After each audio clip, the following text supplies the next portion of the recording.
ഇറങ്ങിയ അൻപോട് കൺമണി എന്നത് തമിഴ് വാക്കാണ് നമ്മൾ ഉദ്ദേശിക്കുന്നത്. ആ വാക്കുകൾ നമ്മൾ ഒരുപാട് കേട്ടിട്ടുണ്ട്. എന്താ പടം, ഒരു പച്ചയായ മനുഷ്യരുടെ ഗ്രാമാന്തരീക്ഷത്തിലുള്ള ഒരു കഥ.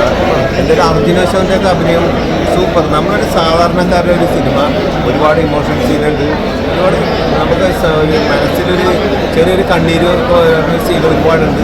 എല്ലാ രീതിയിൽ മാല പാർവതി എന്ന് പറഞ്ഞ ഒരു നല്ലൊരു അമ്മ കഥാപാത്രം കിട്ടിയിട്ടുണ്ട്. നമ്മൾ മൊബൈലിൽ കണ്ടത് നെഗറ്റിവിറ്റി ടച്ചുള്ള കഥാപാത്രമാണെങ്കിൽ ഇതിൽ സൂപ്പറായിട്ട് ലളിത ചേച്ചിയുടെ ഒരു ഓർമ്മ വന്നു നമുക്ക് ഇതിൽ നമ്മൾ കണ്ടപ്പോൾ.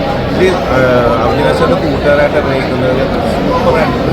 എല്ലാവർക്കും ധൈര്യപൂർവ്വം കാണാൻ നല്ലൊരു പച്ച, നമുക്ക് മനസ്സിലെ കുറേ കാര്യങ്ങളൊക്കെ ഓർമ്മ വരും. നമ്മുടെ സ്വന്തക്കാരാകട്ടെ അയൽക്കാരാകട്ടെ അയൽവക്കത്തിൻ്റെ ബന്ധത്തിൻ്റെയും അതുകൊണ്ടുള്ള ബുദ്ധിമുട്ടും ദോഷങ്ങളും എല്ലാ സിനിമയിൽ വരച്ചാണ്ടിട്ടുണ്ട്.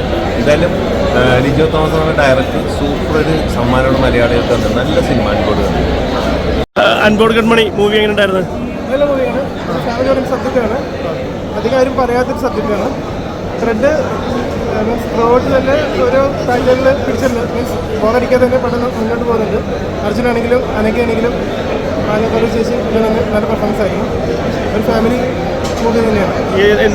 എന്ത് കഥാപശ്ചാത്തലമാണ്? ഫാമിലിയുടെ ഫാമിലി ഓറിയൻറ്റഡ് ഫാമിലി റിലേറ്റഡ് സംഭവമാണ് പറയുന്നത്. ഫാമിലിയായിട്ട് ഒന്ന് കാണാൻ പറ്റുന്ന മൂവിയാണ്. ഫാമിലിക്ക് ഒരു മെസ്സേജും കൂടിയുണ്ട്. അർജുന ശോഭനും മാലപ്പാറ നായിക എങ്ങനെയുണ്ടായിരുന്നു? അനക്ക് നല്ല പെർഫോമൻസ് ആണ്. ഓക്കെ, ഇഷ്ടപ്പെട്ടില്ല. എങ്ങനെയുണ്ട് അൻപോട് കൺമണി? അൻപോട് കൺമണി മലയാളികൾ ഏറ്റെടുത്തു എന്നുള്ള കാര്യത്തിൽ ഒട്ടും ഡൗട്ടില്ല. തീർച്ചയായിട്ടും നല്ലൊരു സിനിമ കണ്ട ഒരു സന്തോഷം, നല്ലൊരു അനുഭവം. ലിജു തോമസ് എന്ന് പറയുന്ന സംവിധായകൻ, നാലാമത്തെ ചിത്രമുള്ള അദ്ദേഹത്തിന് വളരെ മികച്ച രീതിയിലാണ് അദ്ദേഹം ഈ ഒരു ചിത്രം അണിയിച്ചു വയ്ക്കുന്നത്. നല്ലൊരു കഥ, അത് ആ ഒരു രീതിയിലുള്ള നല്ലൊരു മേക്കിംഗ്, ക്യാമറ വർക്കുകളായാലും പാട്ടുകളായാലും വളരെ മികച്ച രീതിയിൽ തന്നെ അണിയിച്ചൊരുക്കുന്നത്. നടീനടന്മാരുടെ പെർഫോമൻസ്, അർജുന അശോകൻ്റെ കരിയർ ബെസ്റ്റ് പെർഫോമൻസിൽ ഒന്നായി തന്നെ ഈ ഒരു ചിത്രത്തിന് ഈ ഒരു കഥാപാത്രം മാറുമെന്നുള്ള കാര്യത്തിൽ ഒട്ടും ഡൗട്ടില്ല. അതുപോലെ അനഘ നാരായണൻ, മാലാപാർവതി ചേച്ചി, നവാസ് വള്ളിക്കുന്ന്, മൃദുൽ നായർ, അൽതാഫ് സലീം, ജോണി ആൻ്റണി ചേട്ടൻ, അങ്ങനെ ഒരുപാട് ആർട്ടിസ്റ്റുകൾ ചെറുതും വലുതുമായിട്ടുള്ള ഒരുപാട് പുതുമുഖങ്ങൾക്ക് അവസരം കൊടുത്തു. അവരെല്ലാവരും വളരെ മികച്ച രീതിയിൽ തന്നെ അഭിനയിച്ചിട്ടുണ്ട്. തീർച്ചയായിട്ടും ഇത് നമ്മുടെ വീടുകളിലും അടുത്തും നടക്കുന്ന ഒരു വിഷയം വളരെ മികച്ച രീതിയിൽ തന്നെ കൈകാര്യം ചെയ്തിട്ടുണ്ട്. നല്ലൊരു ചിത്രമാണ് അൻപോട് കൺമണി.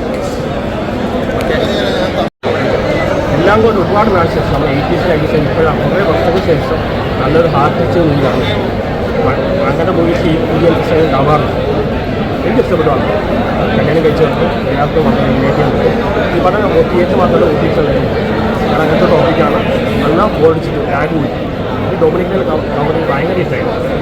എല്ലാവർക്കും ന്യൂ ജനറേഷനും ഓൾഡ് എല്ലാവർക്കും ഈ പടം കണ്ടപ്പോൾ